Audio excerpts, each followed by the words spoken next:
Straight ahead on 12 News, the most rigorous high schools in the country. See how local schools stack up in rankings compiled by the Washington Post. Then, flu frenzy after the death of a St. Louis Park girl. What local health officials are now saying about the flu shot. But first, words of advice after a Robbinsdale woman's home buying horror story. My advice for consumers is the good old-fashioned caveat emptor, buyer beware. 12 News starts right now. It is a path to home ownership for people who can't get a traditional mortgage. A contract for deed is an agreement to buy a home from a seller while the seller maintains ownership. After a number of years, the buyer could take over the home by assuming the remaining balance. In many cases, it can help people rebuild their credit. But Renee Bonneau joins us now with more on what buyers need to watch out for. Renee? Mike and Alex, over about the last 5 years, there have been a noticeable spike in contract for deed sales throughout the metro. A Minnesota legal assistance group called Legal Aid has dealt with numerous victims of contracts gone wrong and says cases have climbed significantly in the Twin Cities with high foreclosure rates, like Brooklyn Park and Brooklyn Center. I spoke with a Robbinsdale woman who had been pouring thousands into her home, only to find out the seller wasn't paying the mortgage. And in a matter of months, she'll be kicked out. At the time, I really felt like it was something from God, that God gave me this house. And it just didn't turn out that way. In the spring of 2011, Jenny Gaines thought she found a great deal. A rough credit history and criminal background made it nearly impossible for her to rent or qualify for a home loan. But she found someone who offered to sell her this Robbinsdale home through a contract for deed. Contract for deeds, they don't ask a lot of questions. If you have the money and you're willing to sign the paperwork, they'll let you in. Gaines paid $1,500 a month to the seller that the seller was to pay on the mortgage. But just over a year after moving in, she found out the house was going into foreclosure. She got a letter stating the seller had filed for bankruptcy. He hadn't been making payments since last September. That means from September until June, I was making payments that he was just keeping and not telling me that he wasn't making the payments. There's a big difference between what is ethical and what is legal. Ed Nelson with the Minnesota Home Ownership Center says there are plenty of successful contracts out there that help people fix their credit. Because each of these are also individual contracts, they can run the gamut from good quality, stable, to designed for the homeowner to fail or to the buyer to fail. He says before signing a contract for deed, buyers should consult a nonprofit housing counselor. They'll be able to help them understand what's in the contract,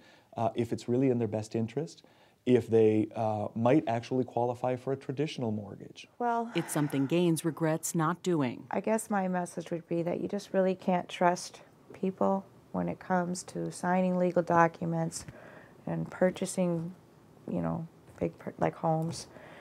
And you need to be educated and know what you're getting into. There are few regulations on contracts for deed in the state. Legal Aid is pushing for legislation that would require more disclosure in this type of transaction. As for Gaines' situation, unfortunately, there is little legal recourse she can take. The contract for deed she signed is legal. She can sue to get her money back, but since the seller filed for bankruptcy, she might be out of luck there. And she put in about $25,000 into the home. But Mike and Alex, the one good thing is the foreclosure process at least allows her a few months before she has to find a new place to stay. But not her fault, and she's out the money. Right. Well, all right. Thanks Thank you Renee. very much. A good vehicle description helped authorities arrest two people who may be responsible for a robbery in Brooklyn Center. A man was walking home from the Super America gas station near 57th and Irving Tuesday night when he was approached by another man. Police say the man who was walking home was physically assaulted and had his wallet stolen. Later that night, the State Patrol stopped a vehicle that matched the description of the getaway vehicle from the robbery, and two people were taken into custody. Minnesota's fifth flu death is prompting questions about the severity of this flu season. It's being reported that the latest flu victim, 14-year-old Carly Christensen of St. Louis Park, had gotten a flu shot last fall. Still, doctors at HCMC and the State Health Department say getting the influenza vaccine is still your best defense against the flu. It's not a guarantee that you won't get sick. The flu shot is not 100% effective, and the degree of protection can vary from person to person. The flu shot, unfortunately, is not 100% effective. it is 60 to 80% effective, but not getting a flu shot is 0% effective. So bottom line is get that flu shot. That's correct. At HCMC in downtown Minneapolis, there have been 15 flu hospitalizations already in the first few days of January, compared to just 1 at this time last year. Health officials say the flu strains this season appear to be more difficult than last year's. Local Congressman Eric Paulsen headed abroad this week on a trade mission. Paulsen is in Taiwan with other U.S. House and Senate members, according to various media reports. The trip is low-key, as Paulsen's office didn't announce he would be traveling abroad. The mission isn't just for trade, it's also meant to discuss foreign affairs and national defense issues with government officials from Taiwan. The 2013 legislative session opened this week at the state capitol, and it's a new year for the Hennepin County Board as well. Commissioner Mike Opat of the 1st District will once again serve as board chair after being unanimously reelected by the 7-member Hennepin County Board. Opat represents Brooklyn Center, Brooklyn Park, Crystal, New Hope, Osseo, and Robbinsdale. He's served on the county board since 1993. A 77-year-old Maple Grove woman has died from injuries she received in a fire more than a week ago, the first fire death in the city's history. Well, fire officials say she was smoking in her apartment in a senior living building when she caught her clothing and hair on fire. There was no damage to the structure, but the woman died this week. It could have been a medical issue that was precipitated by the burns, or it could have been inhalation of the products of combustion or something that led to this. I don't know. We'll have to see what the medical examiner's report says, but we're going to be viewing this as a fire death, and unfortunately it's our first one in the history of the city. The exact cause of death has not been released, but Chief Anderson says it is more proof that smokers should be careful with hot ashes. Meanwhile, the Maple Grove Fire Department is about to replace its busiest piece of fire equipment. This is the truck the duty crew uses 5 days a week to answer every fire call. It's being replaced with a bigger, more rugged truck like this called the Timberwolf. It carries more water and should be able to handle more small fires without calling in extra manpower. The Timberwolf comes at a cost of $277,000. Coming up, money-saving tips to pass along to your children. Shannon Slatton sits down with a local author who has some eye-opening advice. And later in sports, rivals Armstrong and Cooper meet up in boys swimming. But first, a check of your AccuWeather forecast.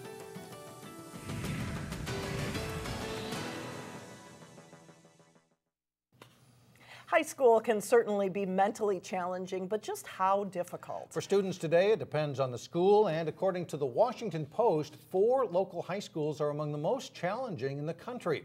Armstrong High School was the most challenging in the Channel 12 viewing area based on the Washington Post criteria. The Washington Post based its ranking on the number of college-level tests given at a school divided by the number of its graduates. Wayzata finished the next highest in our area, followed by Hopkins and Cooper. The most challenging school in Minnesota, according to the criteria, was St. Louis Park. A group of local middle schoolers received some advice for the future from the state's top education official. Education Commissioner Brenda Caselius kicked off a series of forums called Your Choice, Your Future today at Hopkins High School. It's an initiative aimed at getting Minnesota's 8th graders to start thinking about college and a career before they register for high school classes in the fall. Well, there's really good data that shows that if students make a goal really early on in middle school, they actually complete and graduate from high school and then go on to college and complete college. So we want them to begin thinking about the kinds of careers that are out there and the pathways that they need to do to get to actually achieving their dreams. State education officials say that an estimated 70% of all jobs in the state will require some form of higher education by the year 2018. Here's a question for you. What would you do with $1 million? Good question. Well, one local author wants young people to be able to answer that question someday. But the journey begins with saving money. Reporter Shannon Slatton introduces us to Timothy Munkeby, author of If I Had $1 Million, How to Achieve Financial Independence Before Your Parents Do. Well, this is the cover, and that is my grandson. Timothy Munkeby uses his own life experiences as a parent, a teacher, a financial planner, and overall smart money manager as the basis for a book targeting high school and college students. It doesn't matter how much money you make, and that's one of the things you got to learn. It's what you do with the money that you make and how much of it you keep. The book is called If I Had $1 Million, How to Achieve Financial Independence Before Your Parents Do. I'd spent most of my career trying to help people retire and to be successful in retirement so they could do what they wanted to do. And it hit me that the people that really needed, the demographic that needed this information the most were young people. But the book doesn't sugarcoat why young people should save now. If they don't stay out of debt and pay themselves regularly, they're not going to be independent, which means they could be working, into their 80s. Munkeby outlines how to save through simple examples and a workbook-style process. In hopes the book sparks family discussion. Parents, you need to get involved. This book will get you involved in talking to, that's why I wrote it. It's readable. Students will be able to read it. Parents will be able to talk after each chapter about different things. So they're sort of on the same page. Munkeby also hopes students can have that light bulb moment. It's the only advantage they have this time. To understand why saving when you are young is so important. You can start at $50 a month, which doesn't seem like a lot to begin with, but over time, that's why time's so important and compounding. It's amazing, what happens. Shannon Slatton, 12 News. For more information on the book, we have a link on our website as well as a code for a student discount. The book costs $16. Well, it's been an unusual winter. In fact, we could approach 40 degrees on Thursday. And find out why winter is also heating up over in Plymouth. But first in sports, two of the top teams in Class A hockey go head-to-head. John Jacobson is in next. John Jacobson with sports and a true hockey showdown, really. A lot of skill in this one and a good hockey game down at Parade Ice Garden. Breck and Totino-Grace are both ranked in the top 5 in boys hockey. The two Class A powers met Tuesday in their annual non-conference battle. The second-ranked Eagles looking for their 5th win in a row. First period and the Eagles win the face-off here. A one-timer by Totino's Chandler Nauman makes it 1-0 Eagles, a power play goal. Totino gets another power play goal late in the first period. Carter Rue to TJ Rue across to Marco Lucarelli, and the Eagles are up 2-0 after 1. The Mustangs regroup in the second period. Thomas Lindstrom passes to Matt Colford to make it 2-1. Colford now has 8 goals in his last 3 games. Tied at 2 in the third period, TJ Rue scores his 10th goal of the season, and that puts the Eagles back in front. But the Mustangs score the last 3 goals of the game. Lucas McCormick nets his first career varsity goal, tying the game at 3. On a 3-on-2 break, just a minute later, the Mustangs score the game winner. Colford to Lindstrom for the goal as Breck wins 5-3. The Mustangs are now 8-2-1 on the season. In girls basketball, 2-time defending state Class A champion Maranatha Christian Academy of Brooklyn Park is looking strong again. The Mustangs at home to face West Lutheran. The block by Maranatha's Osseo triggers the fast break, and Elena Jarnot scores for Maranatha. West Lutheran's Jordan Strombeck gets the steal, and she goes all the way here for 2. The Mustangs come back, they spread the floor.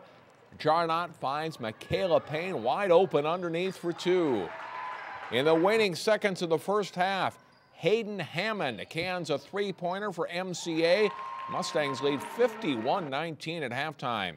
Strombeck hits a 3 for the Warriors early in the second half as they try to cut into the lead, but the Mustangs keep scoring.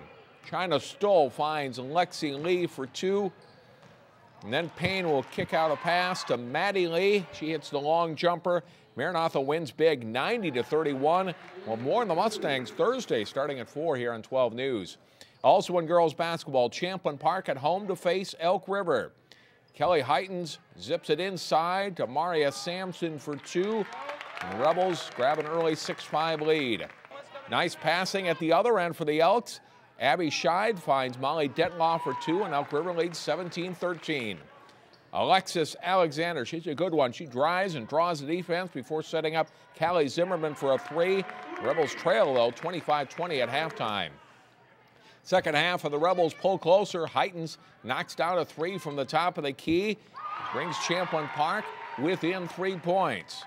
Watch the crossover by Alexander. She drives all the way for the layup. It's close throughout. The Rebels are still down 5.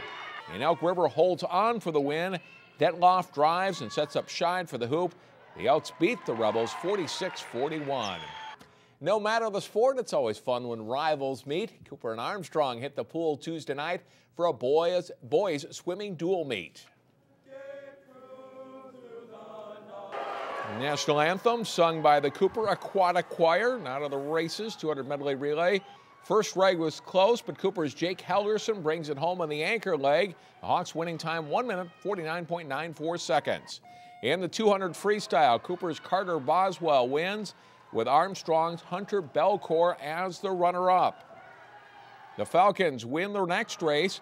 Persicuna smashes the field on the 200 individual medley. His winning time 2 minutes, 21.5 seconds. In the 50 freestyle, Cooper's Helgerson wins the sprint, beating out Collins for first place at a time of 23.63 seconds. 100 butterfly, Cuna wins a close race as he beats out Cooper's Will Marujo. And in the 100 freestyle, Helgerson with another runaway victory for Cooper. His winning time 53.87 seconds. Cooper wins the meet 96-82. Armstrong and Cooper field a combined team in girls hockey, and they're having a strong season. Armstrong-Cooper on home ice to take on Champlin Park. Down 1-0. Champlin Park ties it here. Margie McNamara's pass tipped right over to Kaylee Martinson for the goal, 1-1 after a period. In the third, the Rebels cough up the puck, and Emma Terrace takes advantage, circling behind the net and scores on the wraparound. And that makes it 2-1 Armstrong-Cooper. On a power play, Champlin Park nearly ties it, but Courtney Potter's shot deflected off the pipe, and it stays 2-1.